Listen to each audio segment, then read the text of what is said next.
Hari ini muncul sebuah kabar yang mengejutkan warganet di tanah air kita. Apalagi masyarakat yang berada di Bone-Bone langsung dibuat terkejut setelah mendengar hal ini. Bagaimana tidak, kini akhirnya terungkap jika Ferdy Sambo meminta bantuan terhadap 214 pihak yang mengerikan ini untuk terlepas dari jeratan hukuman mati. Dan berikut inilah lebih jelasnya. Yang tinggi, yang mungkin akan membocorkan skenario jika saya beritahu. Bisa saudara saksi jelaskan integritas tinggi yang dimiliki oleh terdakwa Hendra ini apa? Tadi saksi hanya menjelaskan bahwa terdakwa Hendra ini sudah dipropam selama 15 tahun. Lalu apa yang saudara maksud dengan ini? Saya ingin luruskan, kalau melawan sih enggak lah. Saudara tadi sudah bukan meluruskan ya, saudara jawabkan bahwa terdakwa Hendra ini ya, 1 digit di bawah saudara, ya, kan betul. begitu. Jadi Ya, ada potensi lah. ada potensi untuk Iya, tidak mengikuti skenario saya, Gitu, sehingga saya gitu. tidak menyampaikan Makanya saya katakan bandel dia bilang tidak, ada potensi. potensi. Ya, seperti itu. Kemudian mohon izin yang mulia atas pertanyaan dari penasihat hukum. 15 tahun saya 15 tahun dia di sana, kemudian 1,5 tahun saya bergabung bersama terdakwa Hendra ini. Dari data yang saya miliki ini memang cukup keras penegakan disiplin internal yang dilakukan oleh Biro Paminal. 214 di tahun 2001 personel Polri ini sudah dilakukan operasi tangkap tangan. Ini prestasi, tapi tidak pernah terekspos karena ini terkait internal. Nah, kemudian itulah yang kemudian menjadi penyebab saya khawatir dia memiliki potensi untuk tidak bisa mengikuti skenario saya. Hanya menegaskan tadi, saudara terdakwa Hendra adalah orang yang keras dalam melakukan penegakan hukum terhadap internal. Betul begitu? Ya. Sementara dari saya cukup, yang mulai dilanjutkan oleh yang lain. Pak Beni Mamoto, Pak Beni, ini tradisi perwira-perwira tinggi bawa buku hitam itu tradisi yang memang sudah biasa di kepolisian ya Pak Beni? Ya, jadi memang para perwira tinggi itu selalu membawa buku catatan, entah ketika dipanggil rapat dan sebagainya, memberi briefing dan sebagainya, itu menjadi satu kebiasaan.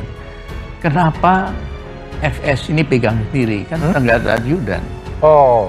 Ketika ada ajudan, ajudan pegang. Oh, yang pegang ajudan? Iya, sehingga ketika rapat ya nanti ajudan datang naruh buku itu di.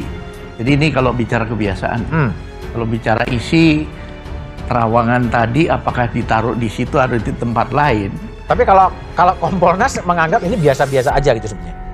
Kalau ini kebiasaan memang seperti saya. Nggak ada sesuatu informasi rahasia atau bukan rahasia lah, informasi yang biasa saja tapi bisa menjadi rahasia gitu. Kalau rahasia justru tidak dibawa. Tidak dibawa. Tapi dipegang terus oleh beliau.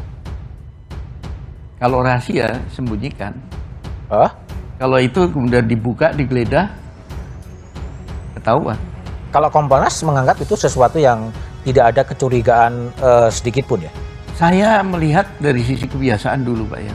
Kebiasaan memang semua perwira tinggi, perwira menengah, catatan itu menjadi penting. Karena apa? Di situ isinya arahan dari pimpinan, kemudian jadwal kegiatan dan sebagainya. Oleh sebab itu kebiasaan membawa buku itu hal yang biasa. Soal isi sisi lain. Tapi itu memang biasa saja ya, bahwa perwira tinggi itu membawa catatan dan Sambo dipegang sendiri karena ajudannya udah nggak ada gitu ya? Betul. Oke. Diberitakan hal tersebut disampaikan oleh Ketua Kompolnas yakni Beni Mamoto yang berkata jika bantuan Ferdy Sambo tersebut untuk bebas bisa saja tak hanya berasal dari satu pihak, bahkan dicurigai jika adanya jaringan yang sengaja dibuat. Seperti yang kita ketahui, jika Ferdi Sambo saat ini masih menunggu vonis yang akan diberikan oleh pihak majelis hakim.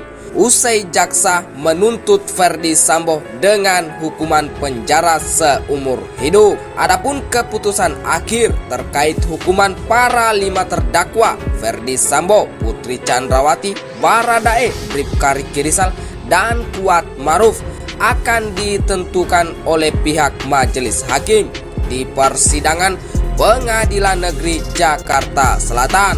Namun, kuasa hukum keluarga Brigadir J, yakni Kamarudin Simanjuntak, pernah berkata jika jimat berbentuk buku hitam yang dimiliki oleh Ferdi Sambo yang selalu digenggamnya saat hadir di persidangan, dicurigai jika buku hitam itu baru akan digunakan oleh Sambo sebagai kekuatan jika nantinya hukuman yang akan didapatkan oleh Sambo dan istri tercintanya Chandrawati dinilai sangat terlalu berat. Ferdi Sambo kan selalu membawa jimatnya pada pengadilan, yaitu buku hitamnya. Itu kan artinya kalau misalnya tuntutannya terlalu keras kepada dia dan istrinya, ya tentunya membuka buku hitam itu, ujar Kamarudin Simanjuntak. Kamu kenapa tega kurang ajar ke ibu? Yang jawab, kurang ajar apa komandan? Ternyata Ferdi Sambo. Lantas, apa sebenarnya isi buku hitam ini? Benarkah buku hitam berisi catatan kelam sejumlah oknum di kepolisian? Bung Rasa Mala, banyak orang menyoroti buku hitam yang isinya adalah catatan-catatan harian dari Ferdi Sambo. Anda pernah bertanya, sebenarnya ini buku apa sih sebenarnya?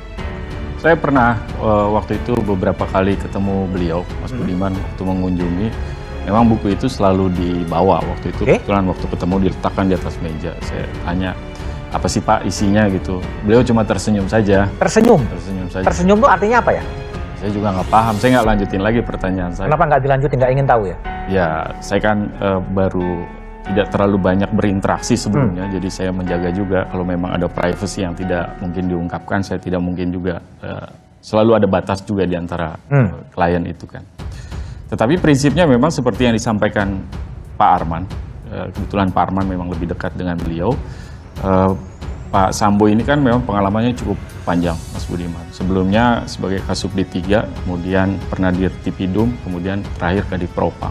Itu artinya kalau dalam coba hampir semua aktivitas diary kegiatan Sambo itu tercatat di situ semua ya?